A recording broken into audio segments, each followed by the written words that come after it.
Hoje eu queria então comentar um pouquinho sobre alguns conceitos do mapa conceitual, né? Faz sentido, né? Alguns conceitos do mapa conceitual, para a gente poder conversar. E eu quero falar um pouquinho da Covid, mas eu não quero falar o óbvio, aquilo que vocês já pesquisaram.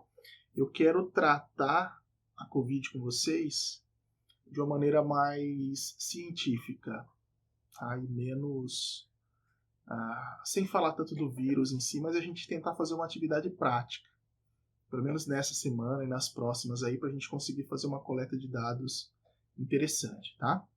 Então hoje eu vou falar alguns conceitos importantes. Após a correção dos mapas, eu achei que vale a pena nós falarmos um pouco sobre esses conceitos. Trouxe alguns números globais para a gente poder conversar um pouquinho. E aí a gente entra na principal parte da aula, que eu acho, para a gente falar sobre as certezas que nós encontramos aí no mercado, né? Que nós encontramos tanto nos jornais, nas revistas, quanto nos grupos do WhatsApp, quanto as pessoas, né? A gente vê que as pessoas que mais têm algum tipo de certeza da Covid são aquelas que não trabalham com a Covid ou que não trabalham com ciência, né? Geralmente os cientistas têm bastante dúvidas, bastante perguntas e poucas respostas, e isso faz parte da construção do conhecimento, certo? Depois eu vou trazer aí uma votação das fake news. Pô, achei umas fake news bem engraçadinhas aí da Covid. Algumas vocês trouxeram, outras eu também pesquisei. E aí eu vou fazer uma proposta de atividade ali no final para a gente fazer um pouquinho de ciência utilizando o que a gente está aprendendo sobre a Covid, certo? Então, alguns conceitos importantes sobre a Covid. Primeiro de tudo, né, muitas pessoas trouxeram uma confusão mesmo e chamaram o coronavírus de Covid, né? Então, o Covid-19 é um vírus. Não, então vamos deixar bem delimitado que o coronavírus é o vírus e a Covid-19 é a doença causada pelo vírus, né? Quando a gente fala que a Covid é o vírus, todo mundo entende? Todo mundo entende, mas a gente está falando errado, né? Então, quanto mais correto a gente falar, mais crédito nós temos com a nossa audiência, certo? Então, lembrem-se que a Covid é a doença causada pelo coronavírus, aí sim, o SARS-CoV-2. Tá? Parece bem simples isso daí, bem banal, mas é importante da gente entender isso daí e colocar de maneira adequada.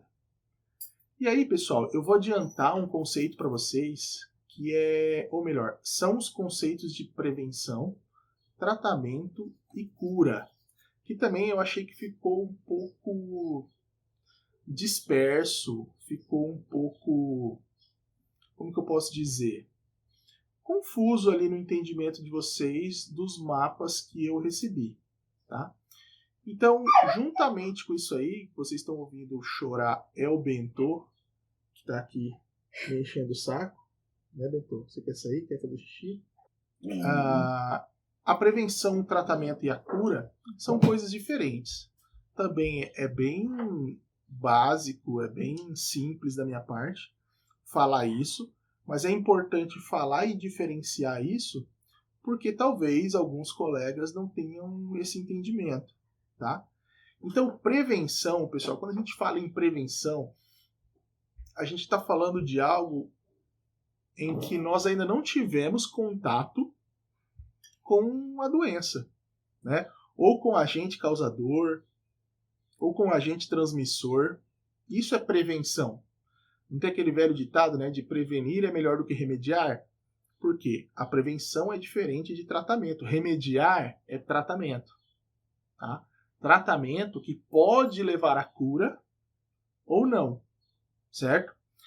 E aí eu já vou entrar com vocês no conceito de vacina e soro.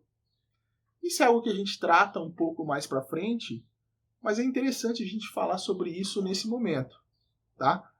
O vírus, a vacina, vou falar da vacina. Então a vacina, ela é feita para prevenção, certo?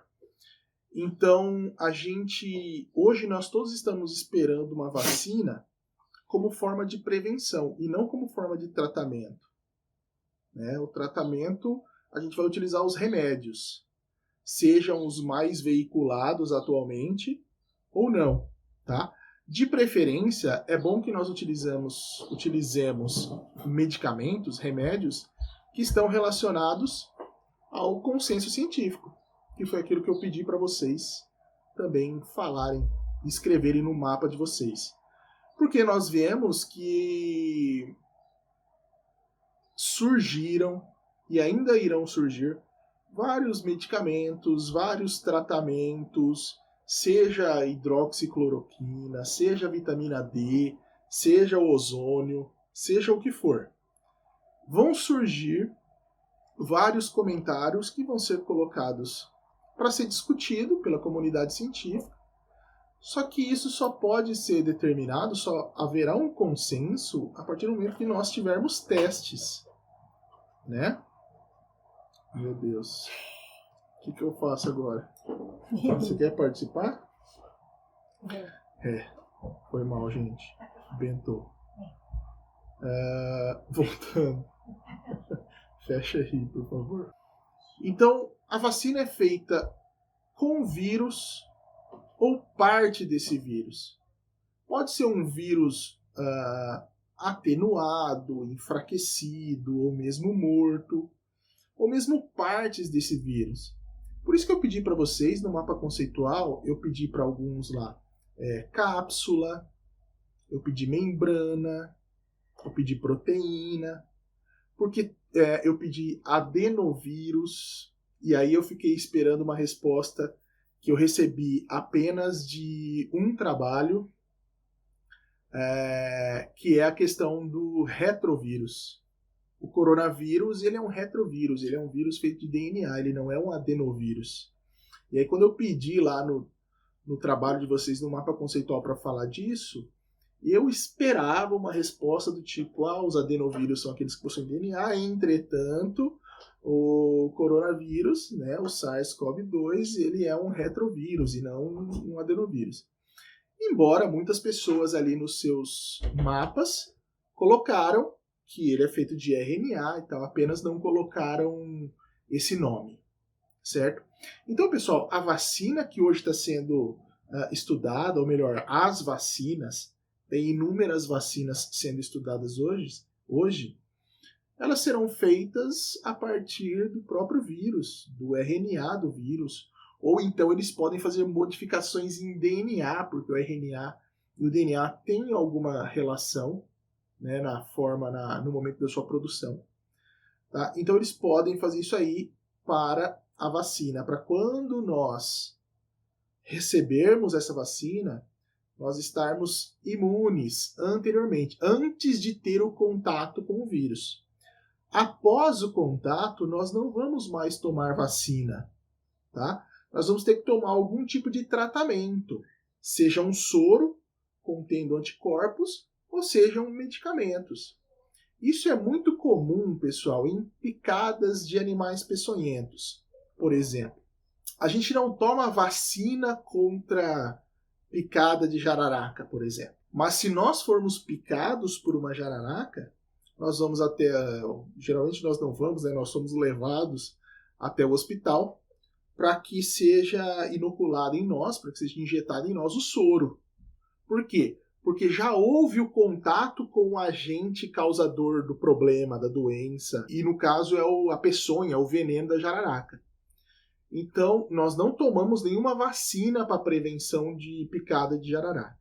Mas se porventura a gente estiver caminhando, fazendo uma trilha, ou mesmo aqui na nossa cidade, na região que é bastante conservado, existem muitos fragmentos de Mata Atlântica, e nós podemos encontrar com certa frequência algumas jararacas aqui na região.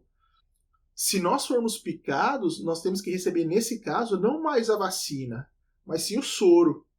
O soro já vai conter os anticorpos, que são proteínas especiais que servem para destruir o agente causador do problema ali, no caso, o veneno da jararaca. A mesma coisa acontece com picadas de aranhas e qualquer outra coisa. Por quê?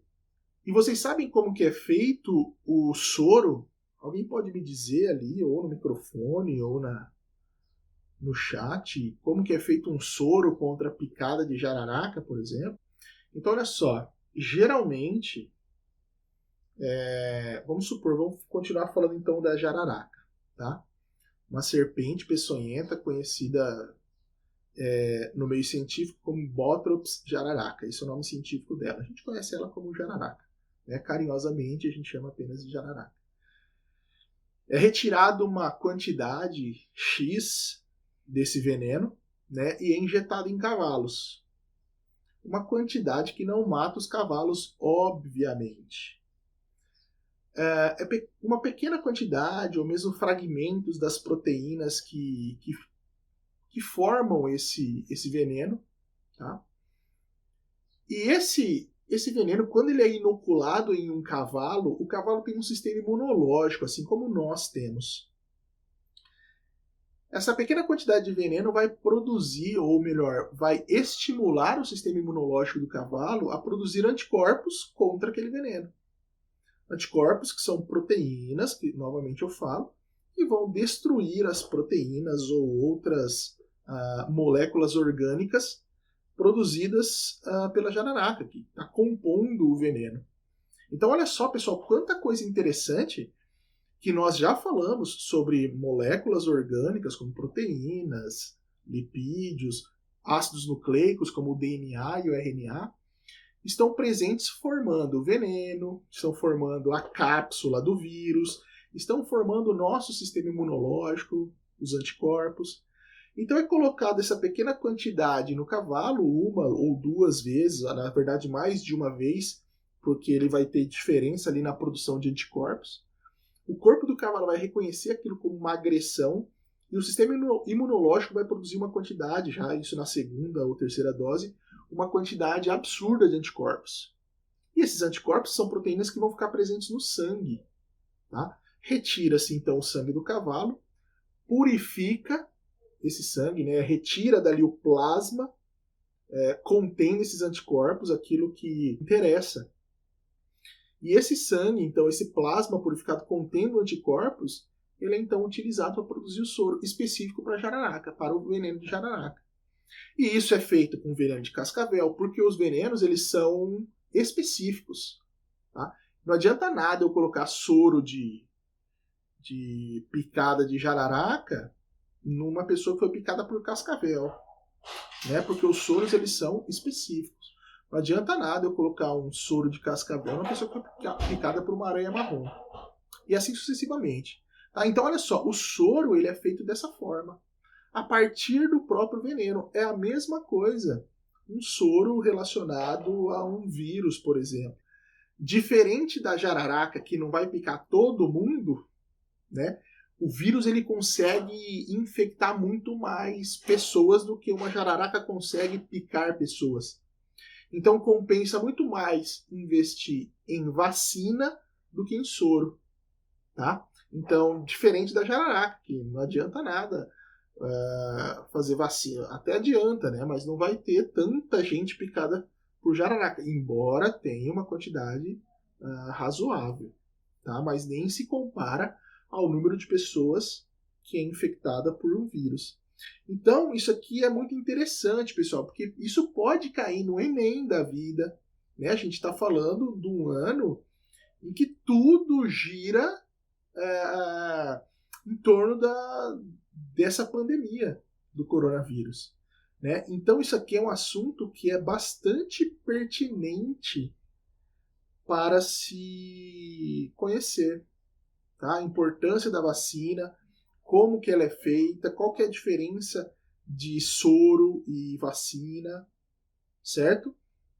Então o soro, aqui os anticorpos estão relacionados com o tratamento e também a cura, mas a prevenção em si é a vacina, tá certo? Isso é muito importante. Então vamos lá. Os números globais. Maravilha. Eu tirei isso aqui ontem, tá? Do site Worldometer.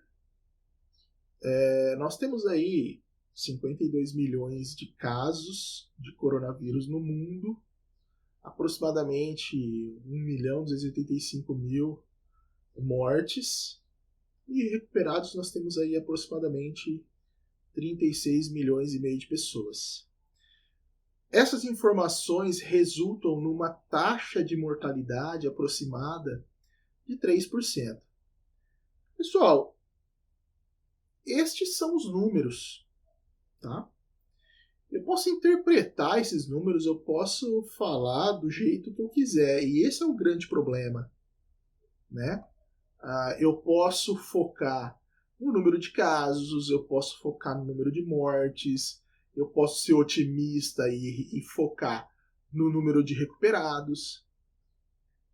Mas um cientista, ele vai, acima de qualquer coisa, buscar os dados, as informações, para depois fazer a interpretação com base nesses dados. E essas interpretações, elas precisam ser muito parcimoniosas, cuidadosas e de forma a não amedrontar a população, ao mesmo tempo não animar a população antes da hora. E isso é muito difícil. Esse é o grande desafio. Enquanto nós temos, às vezes, pessoas não ligadas à ciência, talvez, por exemplo, a imprensa, que o foco da imprensa, às vezes, pelo menos nos dias de hoje, né, está muito relacionado com o número de cliques, o número de views, o número de curtidas, o número de interações, sejam elas boas ou ruins. Em alguns momentos a gente pode ter conflito de interesse entre os dados que são apresentados e as notícias que são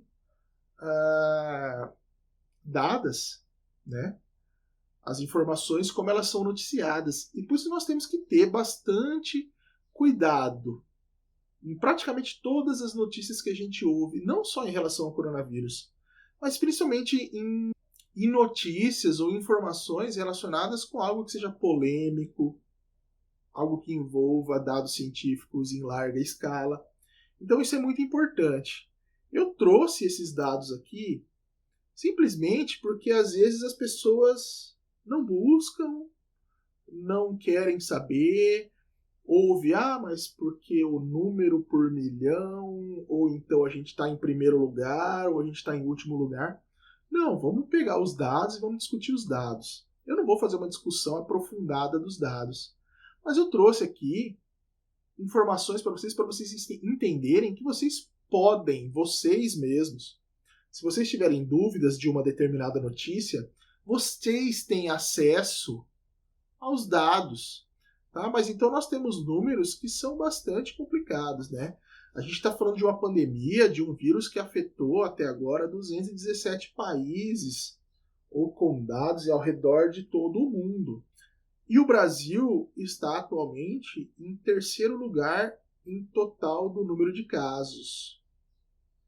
O pessoal tem diversas formas de interpretar isso.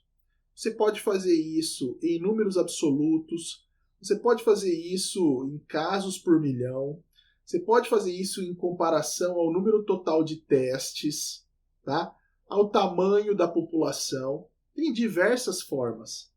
Qual é a mais adequada? Depende qual é o objetivo que você está querendo estudar. Aqui estão os números. Aqui estão os números. Vamos falar do Brasil? O Brasil tem hoje, ou pelo menos tinha até ontem, 5.730.361 casos. Tá? Até ontem, 163.078, de acordo com essa fonte aqui. Se vocês entrarem no site do Ministério da Saúde, tem por região, por estado.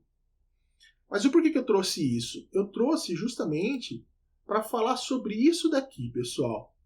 Esse talvez seja o slide mais importante desse momento.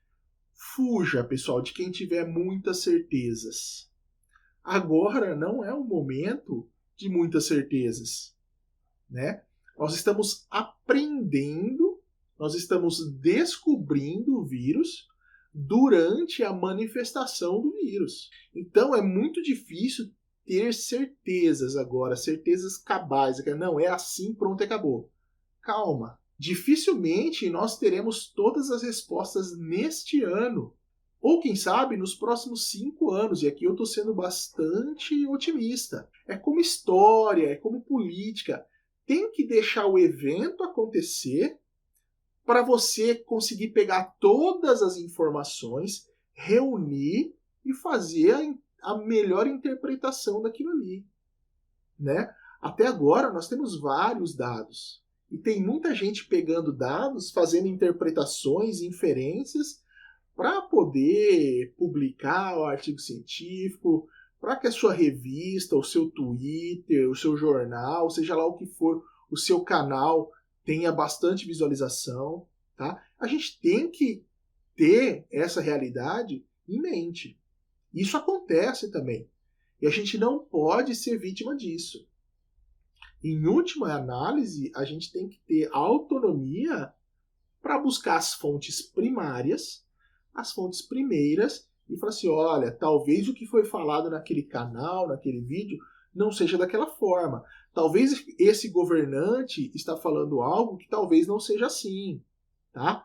Então a gente tem que ter um equilíbrio na forma de ver e na forma de assimilar essas informações.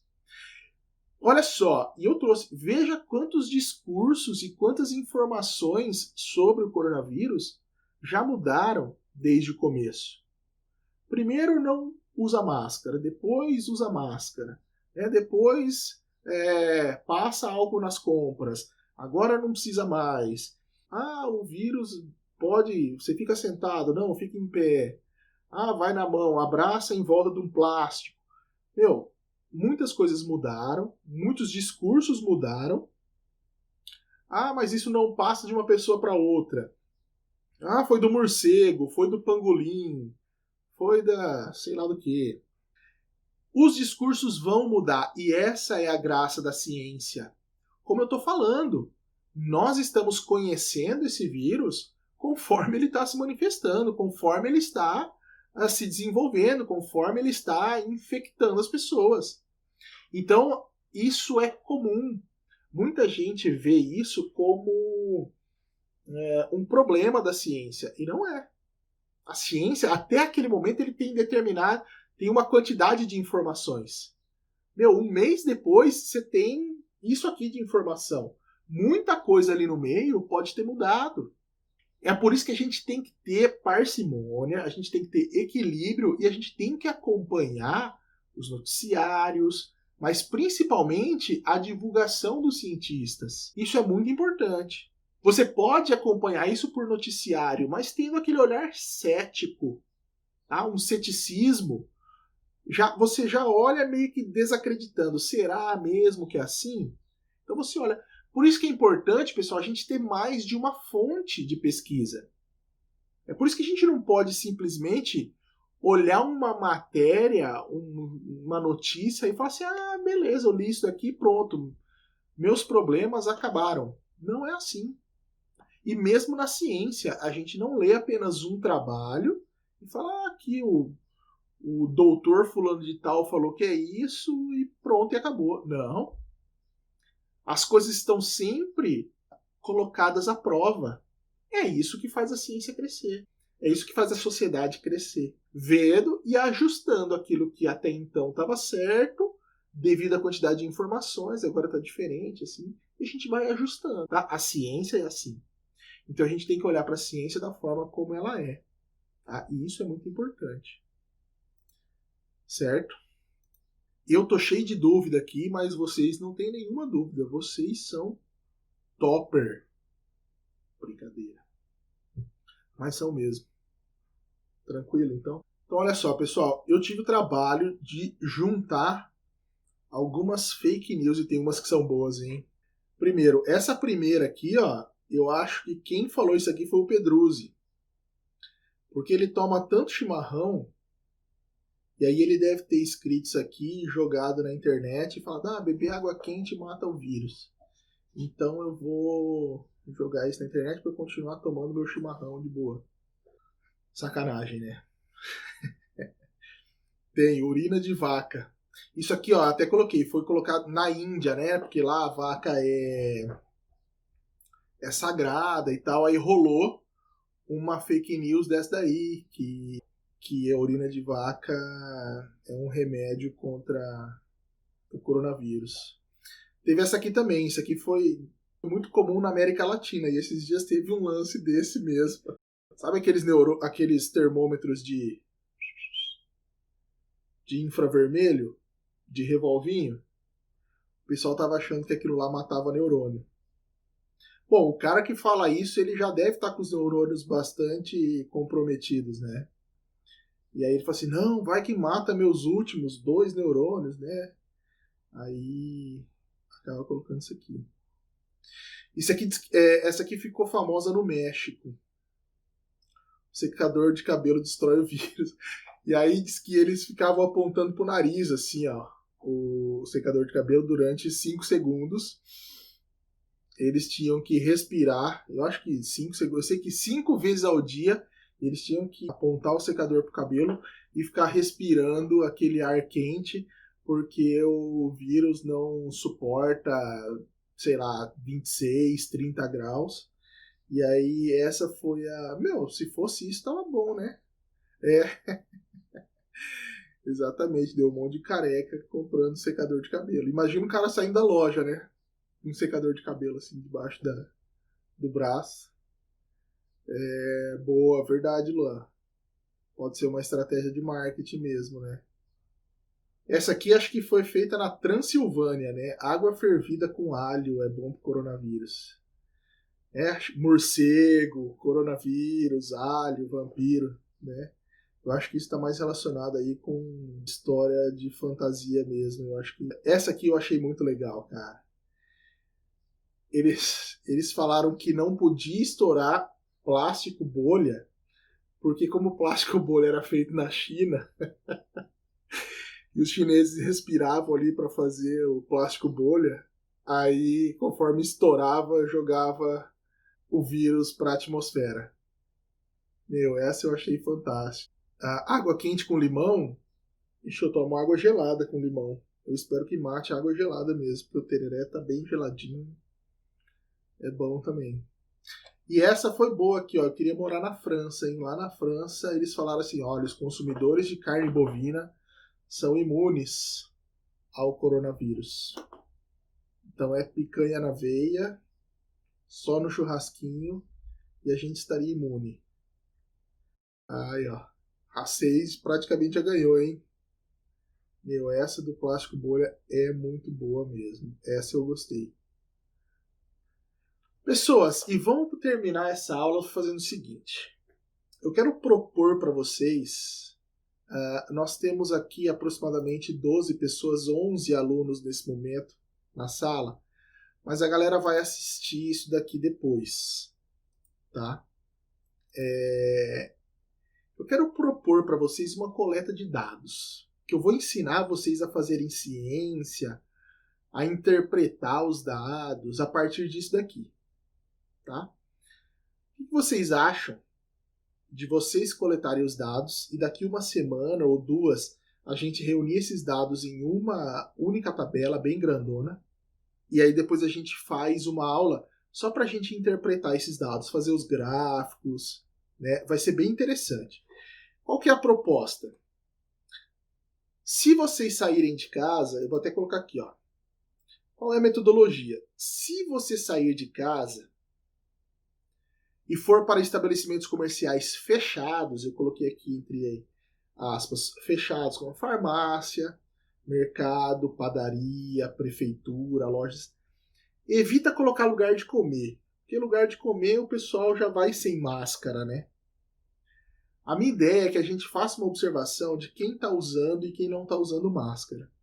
Mas não é para ficar anotando o nome da pessoa. Ah, meu vizinho, aquele sem vergonha, não usa máscara. Eu já falei. Não, não é isso. Não é para colocar o nome da galera, não. tá? Então, assim, toda vez que você for em algum estabelecimento, né, eu imagino que vocês estão indo pouco, por isso vai ser interessante a gente ter vários observadores. Toda vez que você for a um estabelecimento como esses que eu citei ali, você vai ficar observando, lógico, né? Você vai no mercado, você não vai lá para ficar observando, você vai lá fazer compra. Mas uma hora ou outra ali, geralmente na hora de sair, você dá uma olhada, né? Conta ali mais ou menos o número de pessoas e você vai colocar essas informações aqui, ó. Qual foi a data, qual foi a hora que você fez essa observação, qual foi o bairro. Eu não coloquei aqui, mas tem que colocar a cidade, né? Porque muitos de vocês são de fora. Então vocês vão colocar aqui o bairro, o tipo do local, né? Se é uma farmácia, se é um mercado, se é uma loja de roupa, se é uma loja de produto de limpeza, o que for. Vou colocar aqui o total de pessoas naquele local. Vamos supor que eu fui no mercadinho que tem aqui perto de casa. Eu fui comprar, sei lá, uma manteiga. Ah, não tinha manteiga, eu precisava queria comer um pão com manteiga. Aí eu fui ali no mercadinho. Aí eu vi que tinha ali eu, a pessoa que estava no caixa, as duas pessoas que estavam no caixa, mais 3 clientes. Então a gente estava lá em 6 pessoas. Tinha uma pessoa dessas 6 que estava com a máscara. Sabe quando a máscara não tá certa? Aqui em casa a gente chama a máscara do pinguelinho, que a pessoa usa a máscara com o nariz para fora, com o pinguelo para fora, assim. Então é um uso incorreto da máscara, né? Então você vai anotar lá quantas pessoas tem no local, quantas pessoas entraram ou permaneceram sem máscara naquele local e quantas pessoas usavam incorretamente a máscara. Então, nesse caso que eu dei de exemplo, tinha 6 pessoas no local, nenhuma entrou ou permaneceu sem máscara. Então aqui eu coloco 6, aqui eu coloco 0 e aqui eu coloco 1, porque eu vi uma pessoa com pinguelinha ali, usando a máscara de forma incorreta, né? E aqui eu colocaria meu nome, né, Gabriel. Aí vamos supor que eu saí do mercado e fui na farmácia. Aí eu faço a mesma observação. Então, se vocês saírem de casa, toda vez que vocês saírem, eu vou mandar isso aqui lá no Google Sala de Aula, vocês deixam copiado no WhatsApp de vocês. Aí depois vocês só copiam, coloca num grupo ali. Todo mundo tem um grupo de lembrete, né? Que manda mensagem para você mesmo, não tem? Aí depois de uma semana vocês jogam tudo isso numa tabela. Aí a gente vai montar uma tabela só, tá? E aí vocês preenchem os dados da tabela no momento que você sair do estabelecimento. Então vocês vão ver lá, uso correto da máscara, uso incorreto da máscara e sem máscara. É isso que vocês vão anotar lá, o número de pessoas total que tinha no estabelecimento, quantas estavam de máscara, né? Na verdade, nem vai anotar o número de pessoas com máscara. Isso a gente vai tirar depois, na hora que a gente tirar as pessoas com uso incorreto e sem máscara. Que aí a gente vai conseguir montar isso numa tabela e depois a gente faz os gráficos e tudo mais. Beleza, pessoal? Tranquilo? Vamos fazer isso aí? E aí depois a gente faz esse levantamento, essas informações, para a gente ver como que está a porcentagem, porque a gente consegue fazer uma leitura, lógico, é um recorte dentro da nossa possibilidade, dentro da nossa capacidade, mas para vocês entenderem como que é feita uma pesquisa nesse sentido. Eu determinei a metodologia, o objetivo é a gente saber como que está o panorama do uso de máscara na nossa região, na nossa cidade, né? Como a gente tem pessoas de várias cidades aqui, a gente vai conseguir ter uma ideia. Então vocês têm que fazer isso aí, vamos colocar 2 semanas, nas próximas 2 semanas vocês fazem isso. Eu vou pedir para os nossos colegas fazerem isso também. Se pelo menos umas 30 pessoas fizerem, já vai dar um resultado bem interessante ali, tá? Eu também, a partir de agora, vou fazer isso. Toda vez que eu sair de casa, eu vou colocar essa informação. O horário é importante e tudo mais, né? Eu queria trazer essas informações para vocês a partir do que eu trouxe do que eu reconheci ali nos mapas de vocês. Então passem para os coleguinhas, tá? Eu vou, assim que eu postar esse vídeo, vou ver se eu separo só o vídeo dessa metodologia para mandar para os coleguinhas. Ou então eu falo, ó, vocês assistam de tal a tal hora, né? Acho que é melhor. Mas vai ser interessante. Explique para os coleguinhas de vocês como fazer e a gente faz uma atividade bem legal. Então é isso, né? Então, boa tarde para vocês, um abraço, se cuidem e até a próxima. Tchau, tchau, pessoas. Valeu, galera. Abraço. Tchau, tchau.